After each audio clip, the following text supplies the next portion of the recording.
When I felt like it was a perfect world, I think I wanted to become a lawyer. Real government name is Jonathan Alago. Originally born in Brooklyn, New York, and moved out here approximately when I was like 12 going on 13. Decided to move to South Florida. Typical weather. South Florida.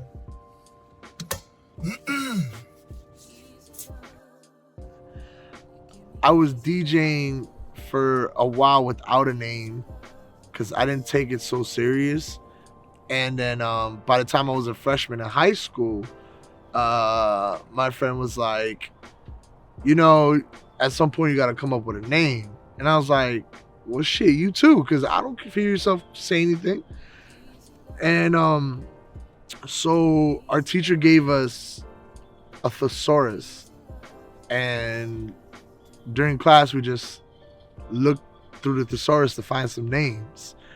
And it was funny because she actually thought we were working and doing some type of something important and all. I was like, it's just a thesaurus. So I was scrolling through it and, going through the A's, B's, C's, and then it's just like, just going through scrolling. I even skipped a couple of letters and it was like, and then I came across like Daffy, and then like I was reading the definition. I was like, huh. I mean, for people who don't know, it's like someone who's a lunatic and all over the place and just everything that describes something that's chaotic and just far-fetched. And like even when you look for the synonyms of it, it's just a bunch of stuff. Witty, dotty, a bunch of words they use. Lunatic is one of them. Like, okay, I'm crazy, but not a lunatic, but still, And I was heavy within, the cartoons and Looney Tunes and all that. And shit, Daffy was my favorite character, so I went with that one. She went with a really cool one too. I think it was like a mishap, and everybody knows what that means. It sounded good.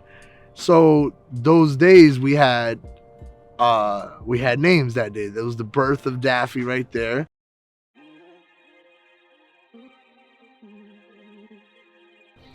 Being a DJ has changed my life both financially, spiritually, and unfortunately physically, but not in a good way.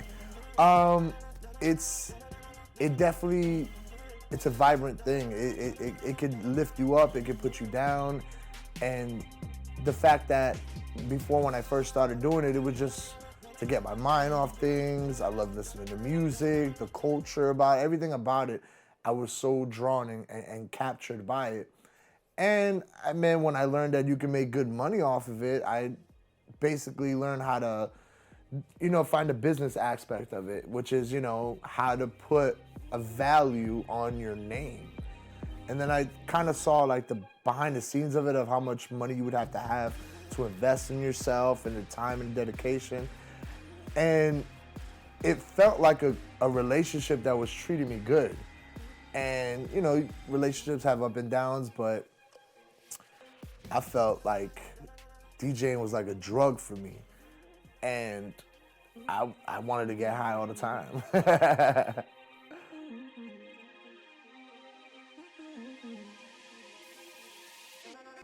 Oof. One of my favorites would have to be, I have two favorites. First one would be King of Diamonds, because that kind of set me off at a path where I kind of like skyrocket from there. It was like, that's where I saw the most celebrities. And I think the first time I saw so many back to back. And it was like, I got like thrown in the jungle there. It was like, at first it was just like, I was there as a third string DJ. And if the main DJ called out, the second one was definitely going. So it was kind of tough because I got in there and I'm like, okay, don't mess this up. But if I mess it up, then, they wouldn't call me back or anything. Or I'll just get in for free and be like, be lucky you can get in for free. And I'm like, fuck. And I'll just network and do all that. And there was a couple of times where I showed my ass off. And that the first official night was 420, which is awesome. And I end up having to basically just turn up the party. And ironically, it happened to be Rihanna's after party when she started coming out and blowing up. And I was like, they're like, hey, Daffy, your name? Okay, cool, Daffy. Don't fuck this up. Rihanna just walked in. I'm like, excuse me? Like Riri? Like sexy forehead, Riri, all that? And they were like, yeah. So try to play a song a couple of times. You know, the one that's out now, not the other ones, just this one. And that was one experience for KOD. And that went for another 6 to 7 years. And then the next would have to be PT Show Club. That was another 6 to 7 years. And I felt like at times I was in a movie. You know, every time I walked in, I had my own background music and shit. And, you know, I might have shake 8 to 9 hands before I even made it to the DJ booth and 2 pictures and did all that. And I felt like the local hero.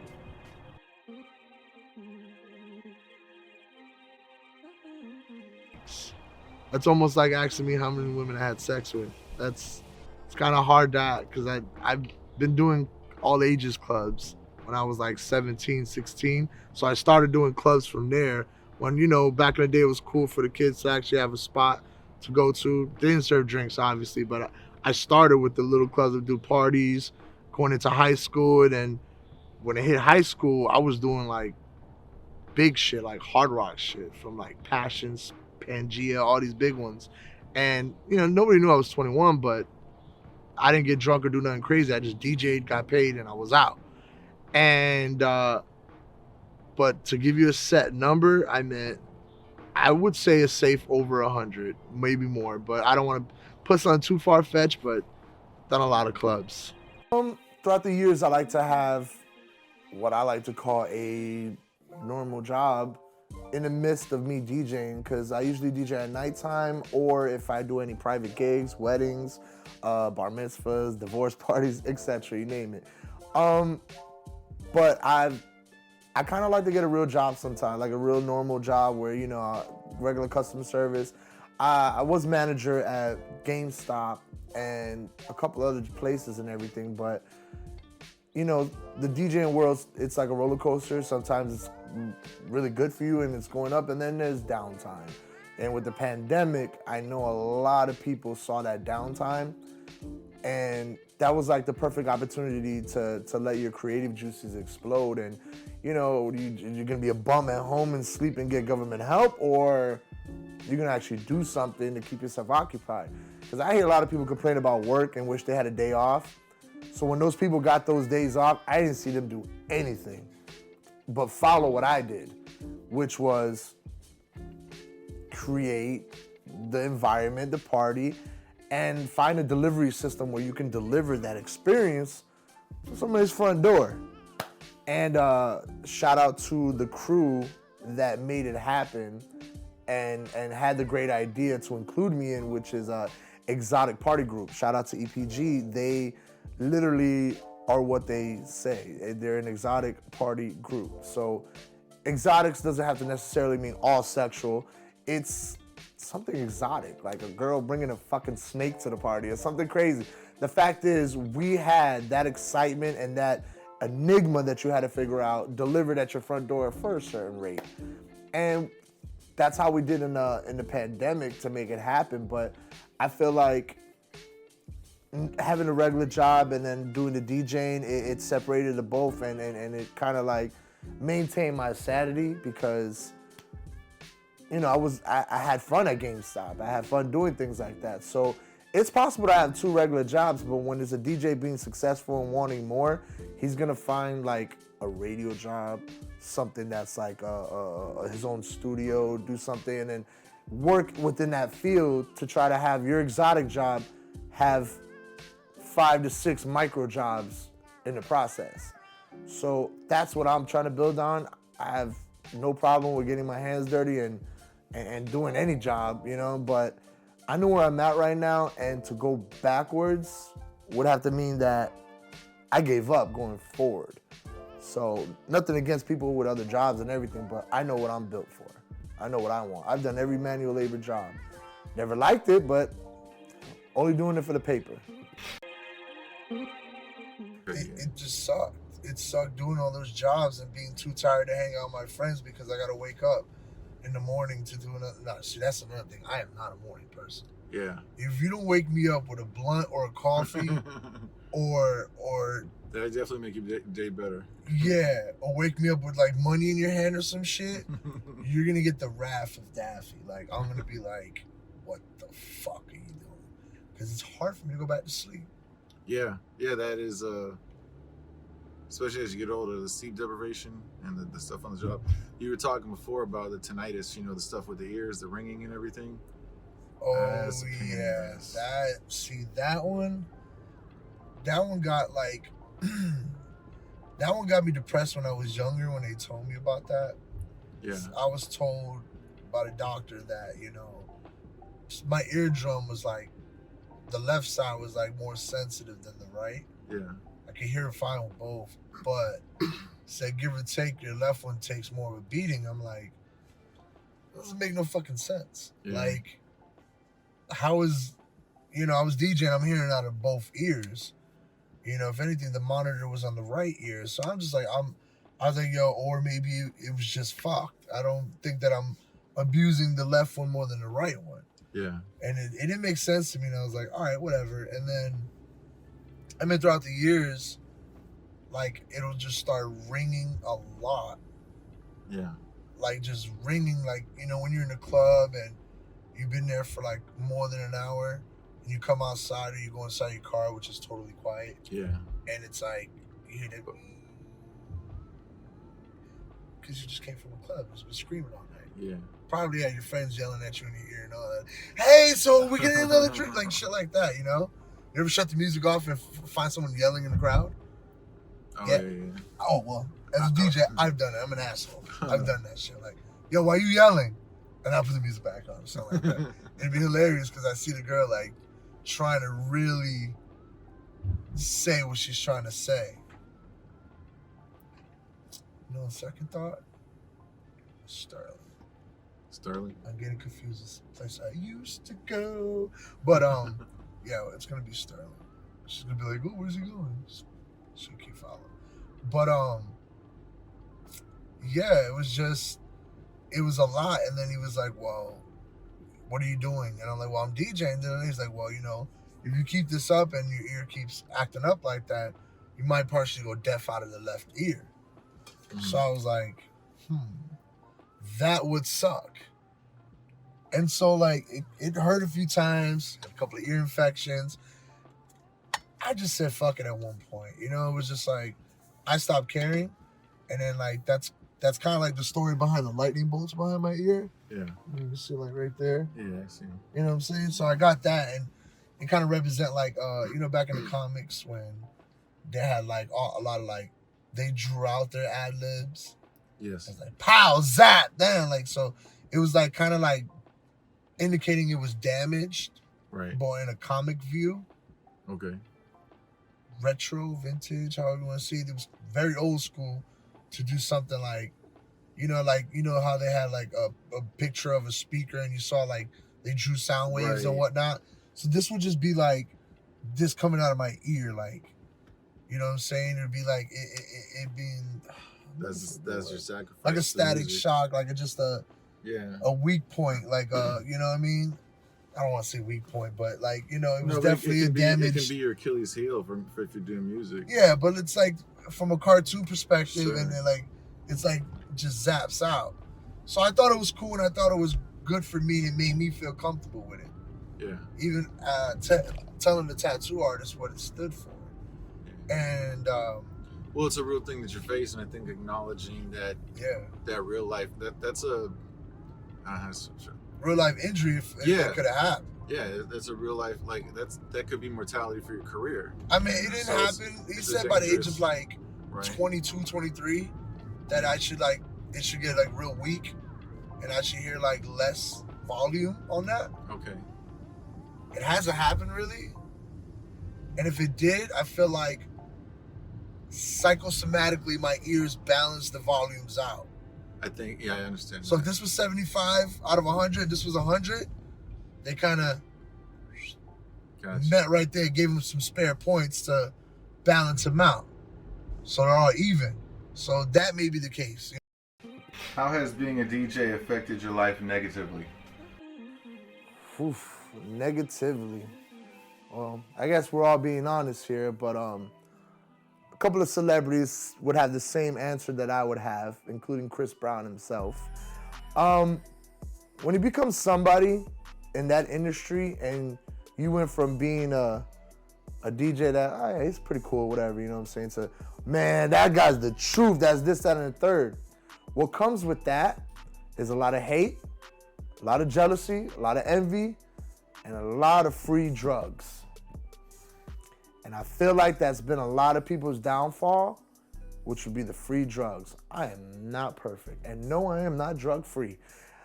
But when it came down to it, I started young, and it was a lot of free alcohol and pills and a bunch of other shit, party drugs, what you would say.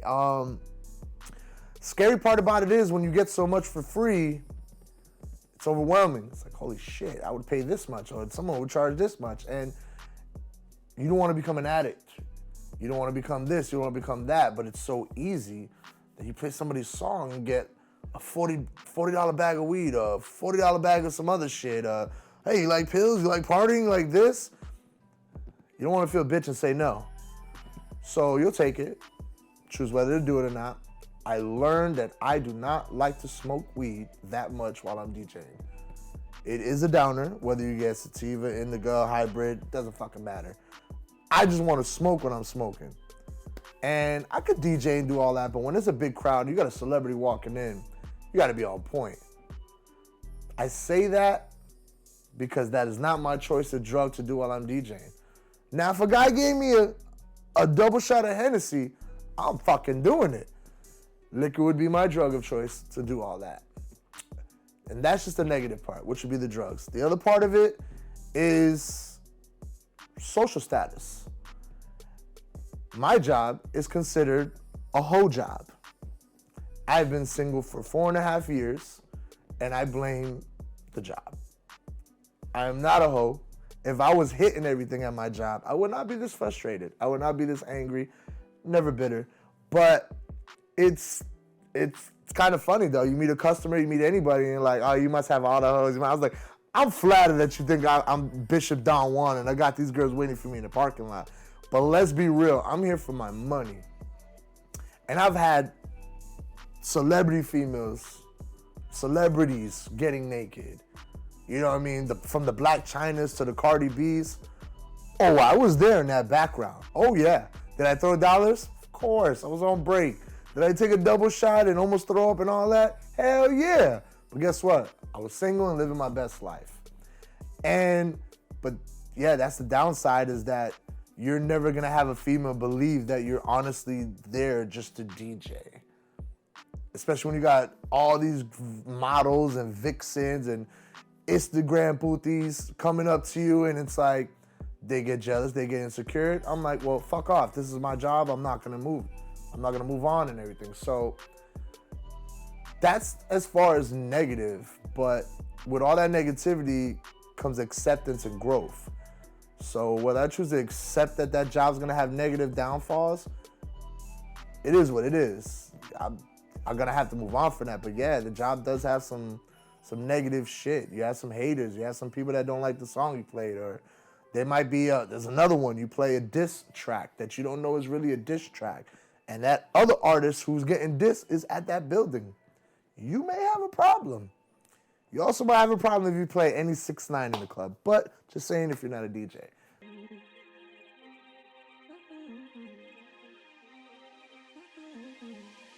Nowadays, not many. Back in the days, a lot. It was at the point where I was capable of putting on a playlist and go help break a fight out, and the party still be in motion. Like, you know, there's probably this one particular time where I think a manager was dealing with a customer and it wasn't going great at all. And some of the security guards were dealing with other issues, and I think he put a hands or pushed the manager. And I looked around like, you know, where is everybody? And I let the playlist kept going on, and then I rushed and pushed the guy back, and yeah, it became a brawl. The guy definitely lost, and you know, my boss was like, you didn't have to do that. I was like, well, who else was gonna do that? I mean, fights break out just because people are overly intoxicated or just having a shitty fucking day. So that's how it usually is.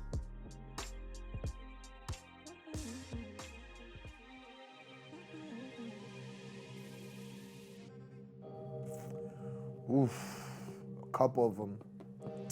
They got this one spot PTs. There was just like almost every fight would resolve into gun violence, and it's scary for people who ain't used to that, or don't have a conceal, or don't even play with guns or anything. It's overly dramatic for me because I'm like, wow, really, you stoop down to that level? What do you say about your mother? Like, is it that bad that you couldn't just whoop his ass? But people think it feel differently. But there's been a couple of predicaments where, you know, we kick a customer out and he wants his bottle and everything. I'm like, no, you're kicked out. You lose all privileges of having fun here. Take the L and leave. And they won't go quietly, and then, you know, they'll run to your car, and it's like, well, they're not gonna run to the car to bring out their business cards. So, you know, it comes down to, all right, what are you gonna do about that? You're gonna go run and hide, or do you have your strap on you, or do you have an exit? Do you know your exit routes, or is someone already calling the cops? It gets a little scary for some people, but yeah, it's happened. Shootouts. I mean, we've had to go to the job the next day and patch the bullet holes up. Like, yeah, it gets wild out there, but this job ain't built for everybody, I'll tell you that much.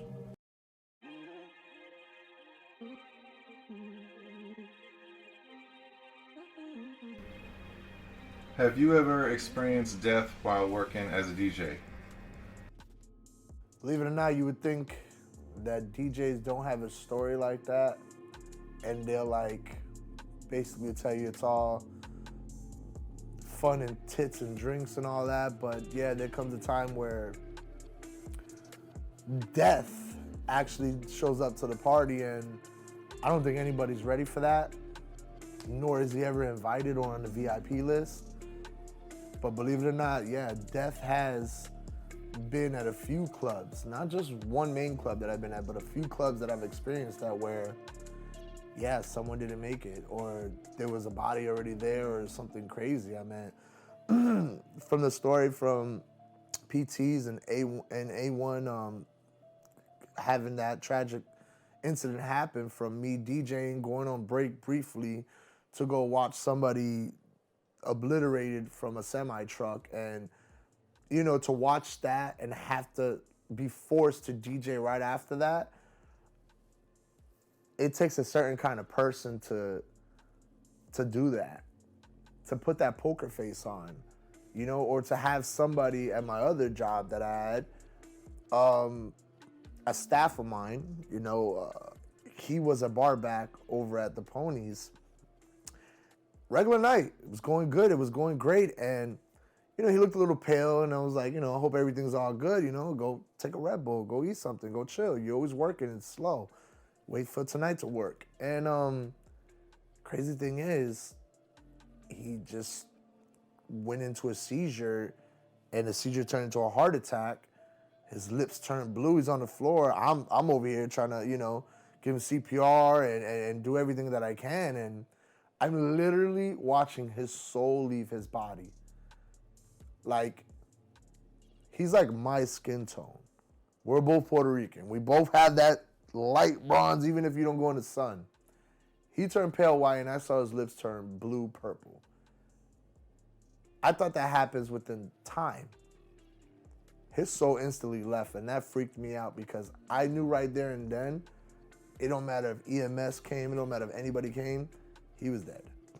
And I felt that. My hair stuck up like it is now, and I had goosebumps.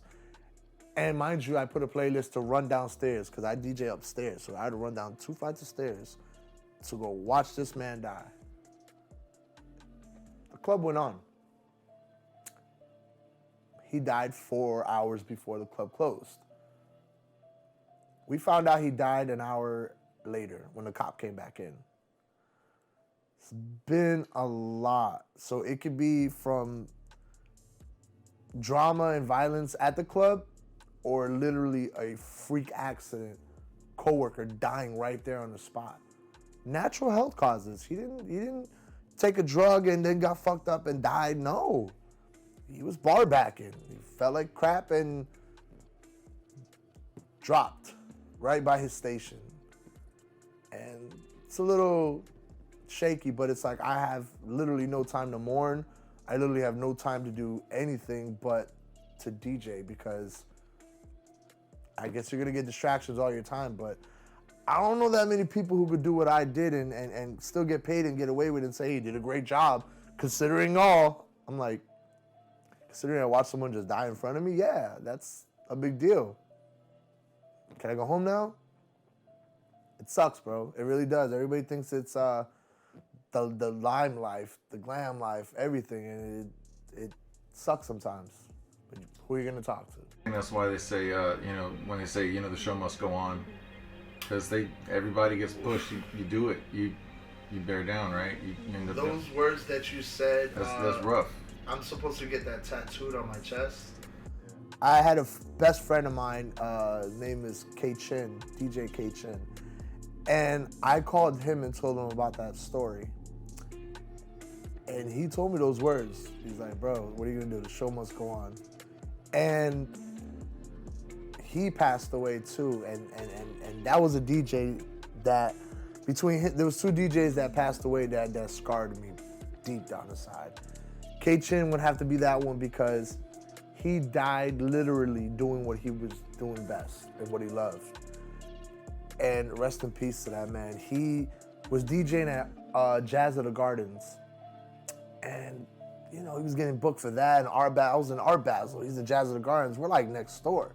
So we're in that festivity of Art Week, Met Gala, all that. It's when everybody comes out and Wynwood's popping and all this. He was performing, doing his thing, and then the music stopped. Everybody's like, oh, what's going on? Chill, come on now, play that shit. Not knowing he's on the floor, seizing up. And long story short, they brought him to the hospital. Everything was weirded out and all good. And then he had too much water in the brains or not enough oxygen or this and that. At the end of the day, he was a vegetable. He died that day. But his mom had the choice to pull the plug. So I said my goodbyes, he pulled the plug.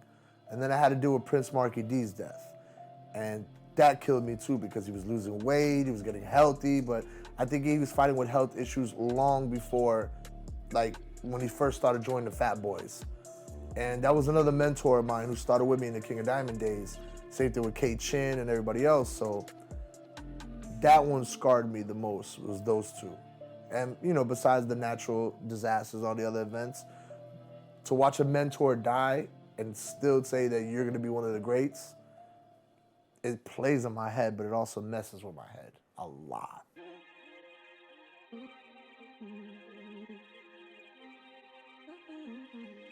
Sounds like you experienced a lot as a DJ. Do you go to therapy? Recently, I had a couple of sessions. Only because holding all that in, it leads to depression. Being single, not having a significant other. I had to get rid of my dog because I had no time for my dog, and I love animals. I am an animal lover. I've had dogs all my life.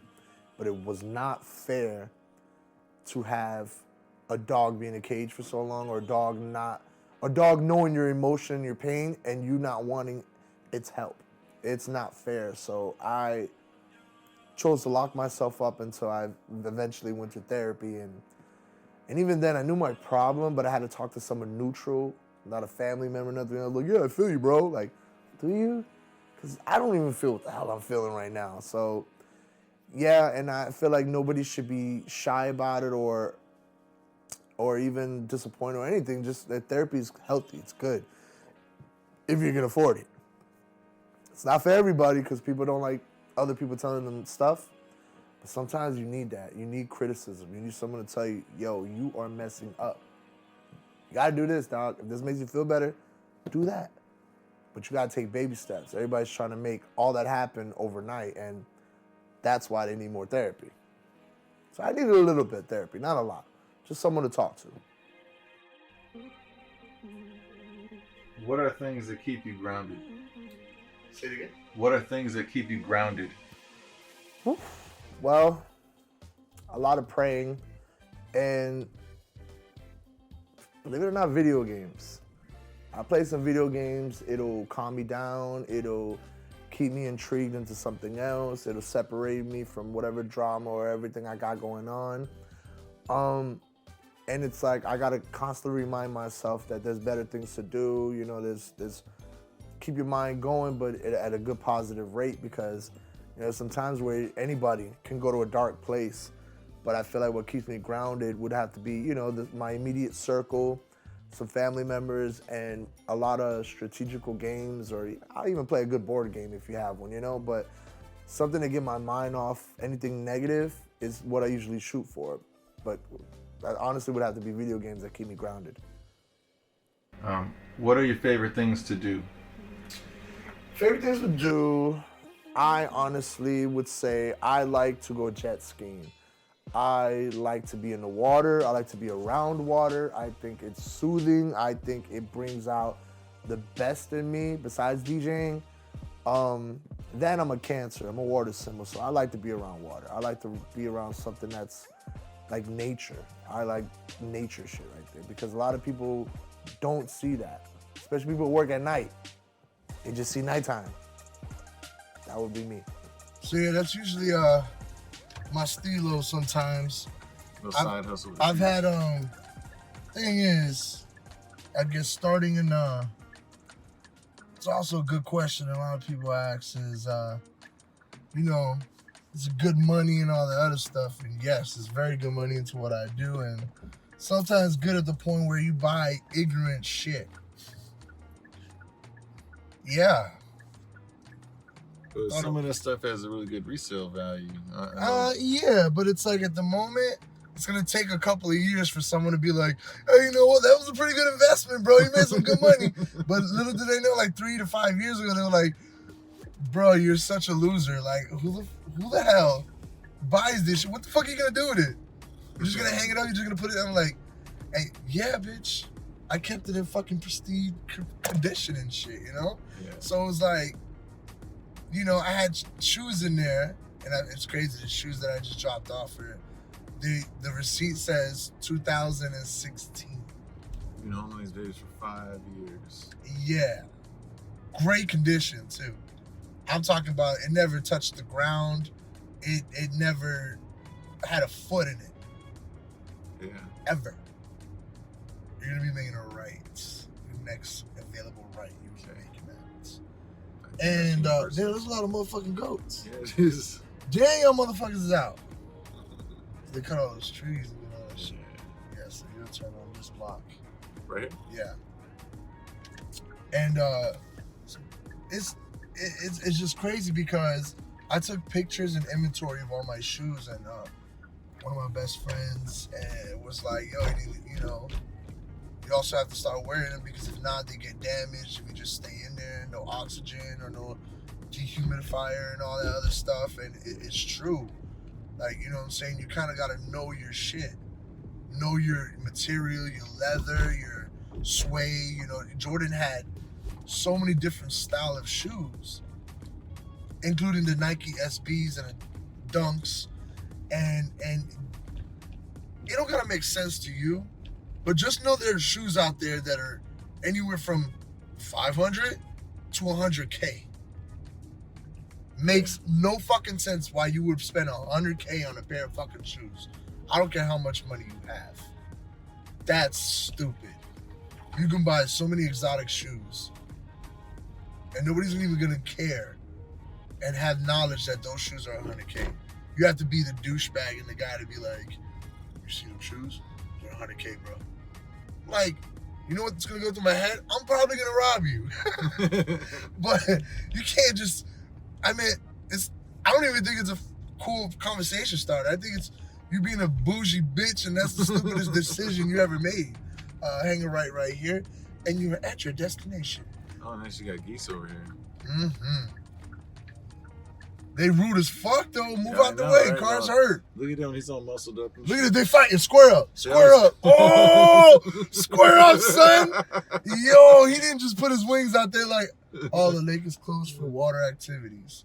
We ain't going. We're not going to the lake. So, and I don't know. As soon as I walked in here, it was just like the air smelled and tasted different, and I felt like I instantly was at peace with myself. And I think after the crazy stuff happened with had to be a couple of things that happened at work where someone either got shot or I lost the job or they closed down the club. Something that had me like at a real distraught low point.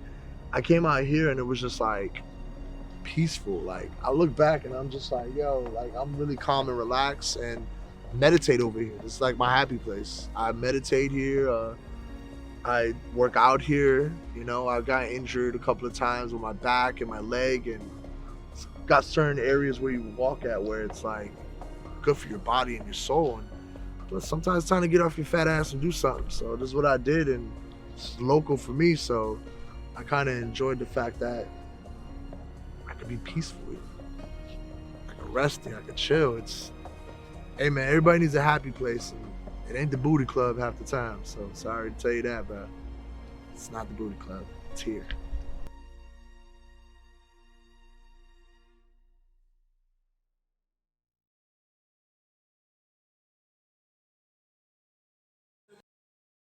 $2,000, get your phone and a basic. Yeah, we selling all down. Had a couple more plays, all the whole hood was mine. That shit was bananas, the coupe was great. We rocked the V-Zoo jeans with the bathing name. By Jesus, we speaking on the legend. Whole hood mine. Mama called her Reverend, I'm the realest nigga in it. You already know I got trouble of the year 4 times in a row. That's crazy. You crazy. Her go crazy.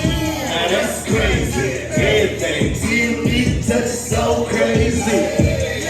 Bitch, I was raised off Jesus. I was raised off Jesus. DJ Daffy, put on for my city, on for my city. Sitting on in the city, on in the city. On for my city, on for my city. They came on in the city, we was on in the city. Yeah, they say who that, nigga, we that. Tell me the team, motherfuckers better do that. They say who that, nigga, we that. Tell me the team, motherfuckers better do that. It's just by the way, LJ by the way, Mike Bell by the way, motherfucking Andre, Jace by the way, LJ by the way, Mike Bell by the way, motherfucking Andre. That's one, yeah, said I was raised off G.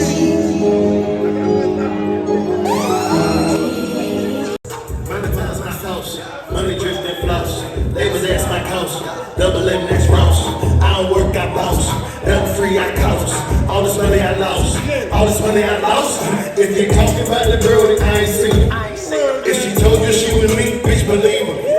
Oh, that girl, I got you spicy like the season. You need the money, so I know you never leave her. That's all they are. 4, 5, 4, 5, 4, 5, 4, 5, 5. This is my house. Bitch, I'm shining, take some money, cut the lights out. Presidential 4, 5, 4, 5, 4, 5, 5. This is my house. Bitch, I'm shining, take some money, cut the lights out. Daffy, happy birthday, nigga. Came with it. Whole bitch know I stay with it. Titties on me, not play with it. Pussy poppin', don't play with it. Don't play with it, cause I came with it. Whole bitch know I stay with it. Titties on me, not play with it. What the fuck that mean? I'm okay with it. Okay, we play. Got 100 pack on the way. Got 100 bun on the way. So the baby don't need play. Okay, we play. Got 100 pack on the way. Got 100 bun on the way. Told the baby don't be late. Okay, okay.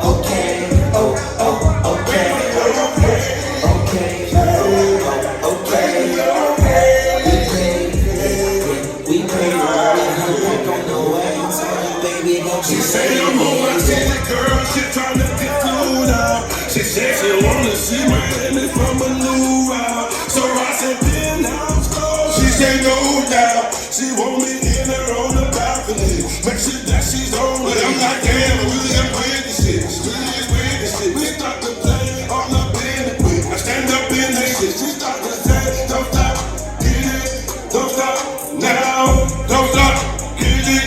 Work me out. We paid. Got 100 pack on the way. Damn, Who you is, nigga, but happy birthday. Young, old nigga, where you at? Which one you is? 43, 34, which one are you? 34, 46. Happy birthday, young, old nigga. Stand up for the one and only. I need y'all to stand the fuck up, DJ Big Chubb. Like I say, y'all know him as DJ Daffy. That's Big Chubb.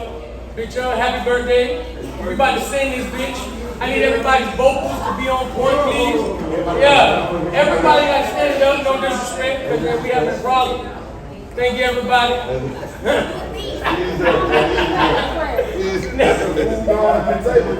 If y'all ain't eat, y'all fucked up. Hey, Big Chubb, once again, happy birthday, my man. Everybody sing happy birthday. Y'all ready to sing? Yes, sir. Ready? 1, 2, 3. Happy birthday to you.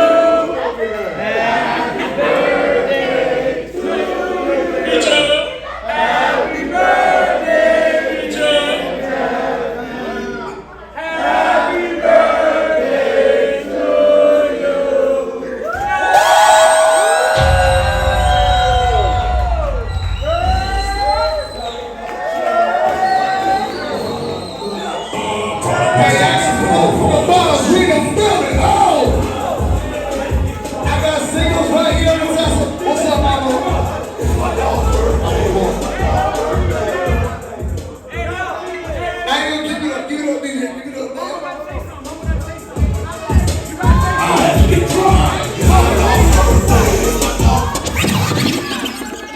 I just wanted to say, God bless you.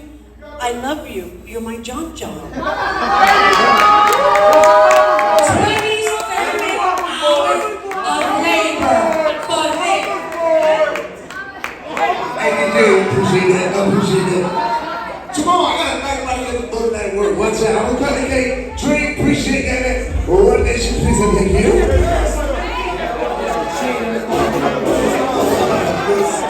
Product mixtapes, bringing the raw to the streets. Hold up.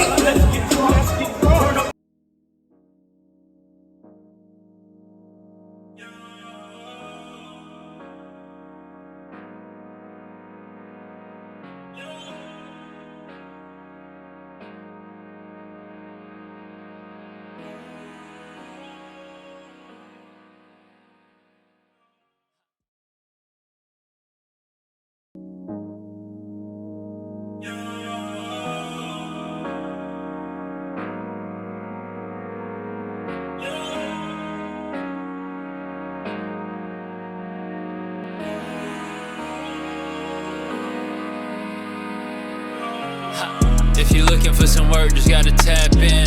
30 years in the trunk of a black Benz. They be doing anything, trying to stack ends. I'm sinning, ain't repent for my last sin. The lifestyle and the money with the trash. Some popping out, women get to pointing like that's him. Anything average, I pass it on my bad twin. Any bag I'm grabbing, either front and the back end. I've been putting in the work, it got me living better. Just working on myself till I'm on a different level.